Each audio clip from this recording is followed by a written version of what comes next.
High বন্ধু, তোমরা কেমন আছো? ভালো আছো তো? রাধে রাধে।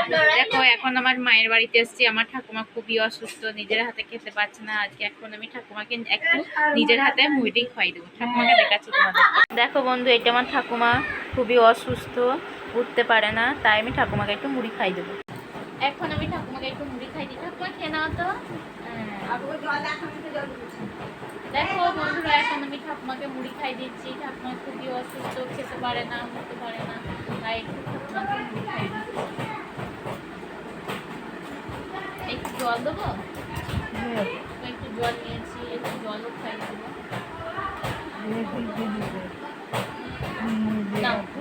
নাও, মুড়িতে চিনি দেবো? চিনি দেবো মুড়িতে? ঝাল নয়, ঝাল দিয়েছে। দেখছো ও যে মুড়িতে ঝাল দিয়েছে। তাহলে মা একটু চিনি দিয়ে দাও তো মুড়িতে।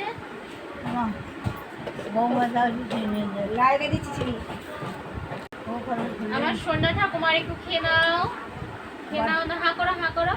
এই তো আমার সোনা ঠাকুমা, আমার সোনা ঠাকুমা, আমার মানা ঠাকুমা। খেয়ে নাও, খেয়ে নাও, একটু খেয়ে নাও, নিয়ে ঘুমিয়ে নেবে একটু। আমার ঠাকুমা এখন একদম বাচ্চা ছেলে হয়ে গেছে, উঠতে পারে না, নিজের হাতে খেতে পারে না, খাইয়ে দিতে হয়। আমার ঠাকুমা খুবই অসুস্থ।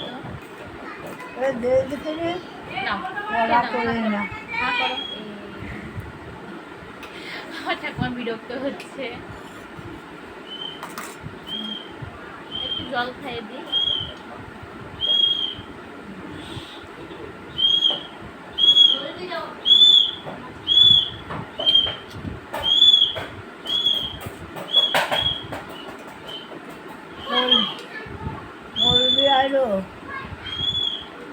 ওটা কেন বলছি?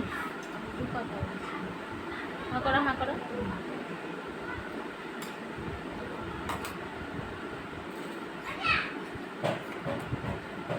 এখন আমি একটু মুড়ি নিয়েছি, একটু আলু নিয়েছি, মানে আলু ভাজা ধুয়ে নিয়েছি, আর একটু চিনি দিয়েছি। আমি মুড়িটাকে ভালো করে মেখে তারপর ঠাকুমাকে খাইয়ে দিচ্ছি। আর এর সাথে একটু জল দিচ্ছি, নাহলে ঠাকুমা একদমই খাবারটা গিলতে পারবে না। আমার সোনা ঠাকুমা খেয়ে নাও, আমার ভালো ঠাকুমা খেয়ে নাও, খেয়ে নাও।